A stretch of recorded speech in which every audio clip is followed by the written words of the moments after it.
दोस्तों, पश्चिम बंगाल से बड़ी खबर निकल कर आ रही है। इन दिनों एसआईआर की प्रक्रिया को लेकर पूरे देश भर में विरोध प्रदर्शन चल रहा है, लेकिन पश्चिम बंगाल में दोस्तों लगातार ममता बनर्जी एक के बाद एक लगातार लेटर चुनाव आयोग ज्ञानेश कुमार को लेकर लिख रही हैं। इस बार फिर से ममता बनर्जी ने दो पत्र, जी हां, ये दो लेटर जो आप देख रहे होंगे, यही लेटर दोस्तों फिर से ज्ञानेश कुमार को यानी कि चुनाव आयोग को लिखा गया है, वो भी ममता बनर्जी के द्वारा। और इन दोनों लेटरों में दोस्तों जो आरोप लगाए गए हैं, इन आरोपों को सुनकर आप भी हैरान हो जाएंगे कि क्या सच में पश्चिम बंगाल के अंदर अभी से ही खेला शुरू हो रहा है। दरअसल दोस्तों, जो गंभीर आरोप लगाए गए हैं उस आरोपों में यह बताया जा रहा है कि चुपचाप ज्ञानेश कुमार 1000 लोगों की भर्ती कर रहे हैं। जी हां, ऐसे 1000 लोगों की, प्राइवेट लोगों की ऐसी भर्ती कर रहे हैं जिसको लेकर ममता बनर्जी भी हैरान है। और साथ ही साथ एक और बड़ी गंभीर आरोप लगा रही है ममता बनर्जी इस लेटर के माध्यम से। दोस्तों, जिस लेटर में लिखा गया है, इसमें यह कहा जा रहा है कि जो मतदान केंद्र है दोस्तों, वो प्राइवेट जगहों पर बनाया जाने वाला है। इसका विचार बाकायदा चुनाव आयोग कर रहा है और 1000 लोगों की भर्ती करने का भी प्लान ज्ञानेश कुमार ने चुपके चुपके बना लिया है। बाकायदा ममता बनर्जी ने इन दो लेटरों में दोस्तों चुनाव आयोग को लिखते हुए क्या कुछ कहा है, मैं आप सभी के सामने रखने जा रहा हूं। दोस्तों, हंगामा मच गया इस बात को लेकर के कि आखिर किस तरीके से निष्पक्ष चुनाव हो पाएगा जब ममता बनर्जी ही इस तरीके से गंभीर आरोप लगाएंगी। तो दोस्तों, सबसे पहले आप ये देख लीजिए कि ममता बनर्जी ने अपने सोशल मीडिया प्लेटफॉर्म एक्स पर ये दो लेटर जारी करते हुए क्या कुछ कहा है। लिखा है उन्होंने, sharing here with my today letter to the chief election commissioner articulating my serious concern in respect of two latest and disturbing developments. यानी वो ये कह रही है दोस्तों कि मुख्य चुनाव आयुक्त को लिखे गए मेरे आज के पत्र में साझा कर रही हूं, जिसमें मैंने हाल ही में सामने आए दो गंभीर और चिंताजनक घटनाओं को लेकर अपनी गहरी चिंता व्यक्त की है। दोस्तों, ये लेटर है और इस लेटर को आप देखेंगे, बड़े गंभीरता से देखेंगे, बारीकी से देखेंगे दोस्तों, आपको समझ में आएगा। इसमें दोनों लेटर है, दोनों इंग्लिश में लिखा गया है।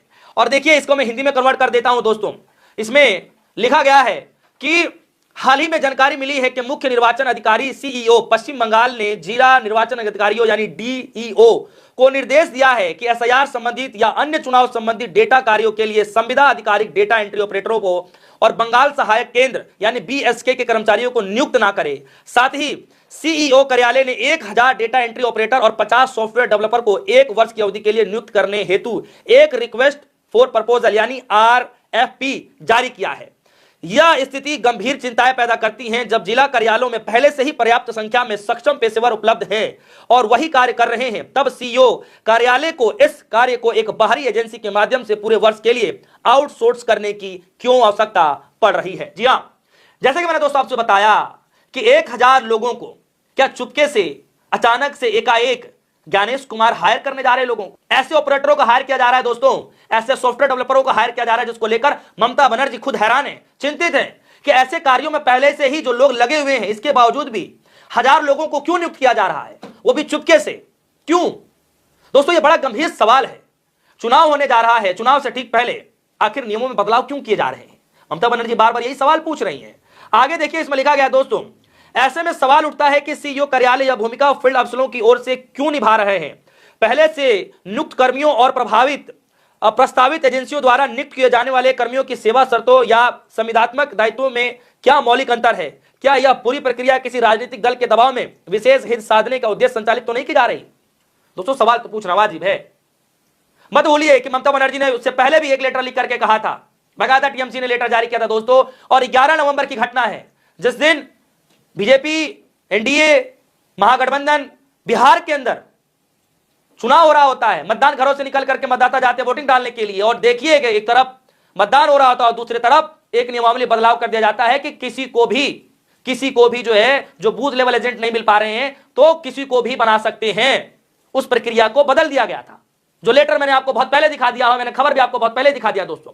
कुल मिलाकर इसमें जो दूसरा लेटर है दोस्तों, उसमें भी लिखा गया है, कुल मिलाकर इन दोनों में अगर आप संक्षेप में जाएंगे तो लिखा गया है दोस्तों कि जो नया डेटा एंट्री स्टाफ भर्ती करने वाली जो प्रक्रिया है आरएफपी, उस पर आपत्ति जताई जा रही है। उसमें यह कहा जा रहा है कि चुनाव आयोग ने नई एजेंसी के जरिए 1000 डेटा एंट्री ऑपरेटर और 50 सॉफ्टवेयर डेवलपर हायर करने का टेंडर निकाल दिया है। सवाल इसमें यह पूछा जा रहा है दोस्तों, जब पहले से 1000 लोग वहीं काम कर रहे हैं तो नई एजेंसी की जरूरत क्यों पड़ी। डीईओ जो जिले में चुनाव का काम देखते हैं वो खुद कर्मचारी रख सकते हैं, तो फिर केंद्र इसमें हस्तक्षेप क्यों कर रहा है। यह सवाल पूछा जा रहा है दोस्तों। क्या यह राजनीतिक दबाव में किया जा रहा है।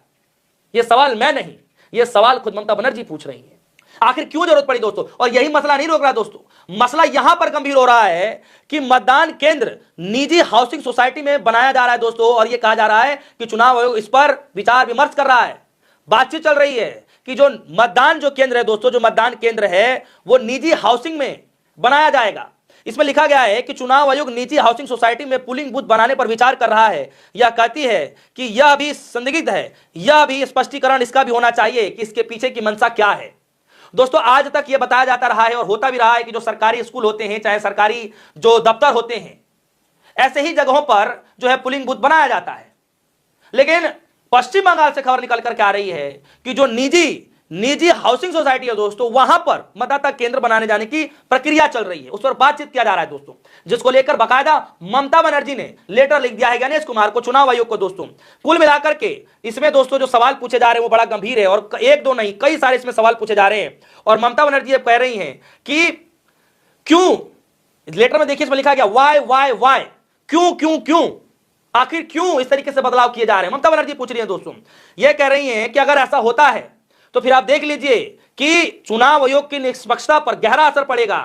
इससे चुनाव आयोग की साख, तटस्थता और विश्वसनीयता पर दोस्तों जो विश्वास लोग कर करके बैठे हुए हैं उस पर भी सवाल उठेगा। इस पर चुनाव आयोग को चिंतन मंथन करना चाहिए, और इसीलिए दोस्तों ममता बनर्जी ने लास्ट में ये 2 लेटर लिख करके खुद गणेश कुमार को भेज दिया है, चुनाव आयोग को भेज दिया है। दोस्तों ये गंभीर सवाल है, और ममता बनर्जी जो सवाल पूछ रही हैं ये सवाल पूछना भी वाजिब है कि आखिर अचानक एकाएक जब कई हजार लोग उसी पैटर्न पे काम कर रहे हैं तो फिर नए लोगों की भर्ती, नई टेंडर के तहत भर्ती हजार लोगों की क्यों की जा रही है।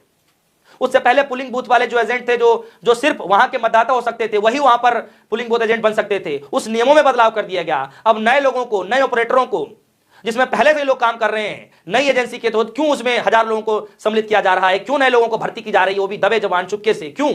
और अब यह खबर आ रही है कि निजी जो है इसमें ये कहा जा रहा है कि जो निजी बिल्डिंग है, निजी बिल्डिंगों में मतदान केंद्र क्यों बनाया जा रहा है, आखिर बूथ क्यों बनाए जा रहे हैं, इसको लेकर के चर्चा चल रही है। अभी बनाए नहीं जा रहे दोस्तों, इसको लेकर चर्चा चल रही है, जिसको लेकर पहले ही चिंता जाहिर करते हुए ममता बनर्जी ने लेटर भेज दिया।